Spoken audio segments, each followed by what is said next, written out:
You're late to class, you get a suspension. However, you cheated on a test, you get to retake it. Does this seem fair? In 2021, over 160 players were suspended in the NFL. According to USAToday.com, 82 players over the past 5 years have been suspended for PEDs. Suspensions have been an issue over the time that the NFL has been around. Now, most of the players were in the wrong, however, their punishments did not reflect their actions. Let's start off with Calvin Ridley. Now, Calvin Ridley was recently suspended for the entire season, the entire 2022 season, for gambling in the NFL. Now, gambling started to become very popular as more and more sites and apps have popped up. DraftKings, FanDuel are like one of the most popular. Calvin Ridley, during the 2021 season, took some time off of football for mental health reasons, but I believe during this time, he placed a bet on his team. Now, according to Slate.com, Kirshner stated that Calvin Ridley bet on his team, which is the Falcons, to win, and he only bet $1,500. Now, the sports site he used is FanDuel. FanDuel is partnered with the NFL. He was suspended 17 games over $1,500 on a website that the NFL is partnered with. Does that seem fair? Now, moving on to DeAndre Hopkins. This is very recent, as of like a couple weeks ago.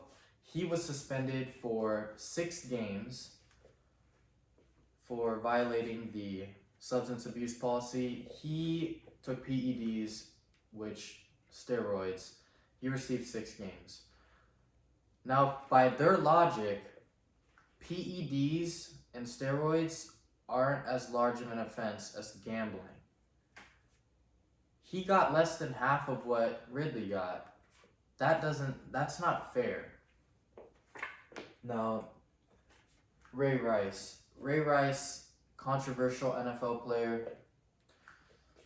According to News1.com, Wright stated that Ray Rice received a 2-game suspension and a $58,000 fine.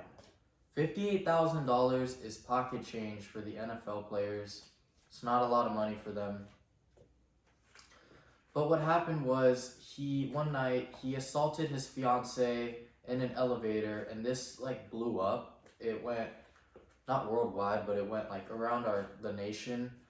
All the news channels, it was on like, oh my gosh. He only received 2 games for that.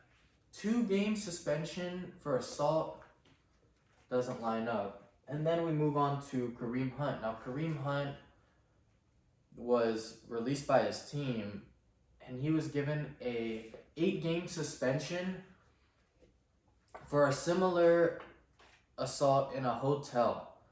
Now, why was Ray Rice given 2 when he was given 8? But it was almost the same act, same offense. That does not line up. Josh Gordon, who he's had struggles with substance abuse his entire time in the league. He is currently on the Kansas City Chiefs. However, in 2015, he was suspended for the entire season for alcohol issues. The entire season for alcohol issues. So let's do the math here. Gambling and alcohol use is looked at as a higher offense and a more major offense than assault and criminal charges. There's no consistency, which is the issue.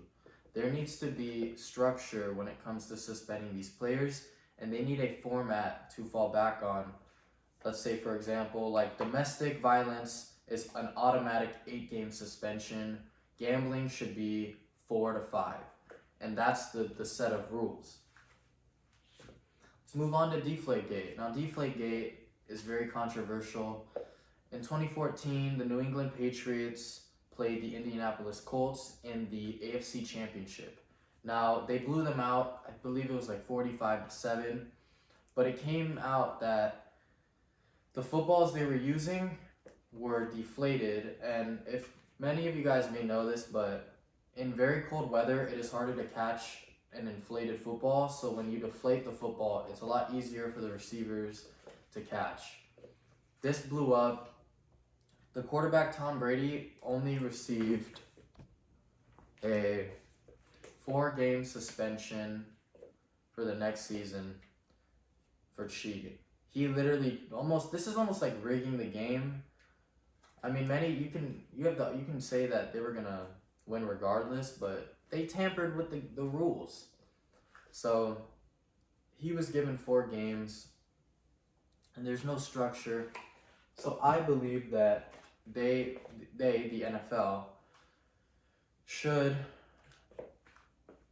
punish the players for depending on their offenses. So if it's a minor offense, give them a smaller punishment. However, with a major offense, give them a larger punishment. And they need to create a policy that is specific enough to automatically give the players these suspensions.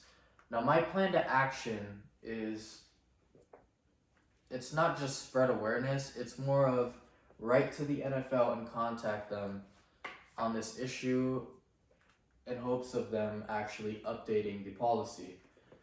Now, their phone number's up there, Roger Goodell's email, and the headquarters of the NFL is presented.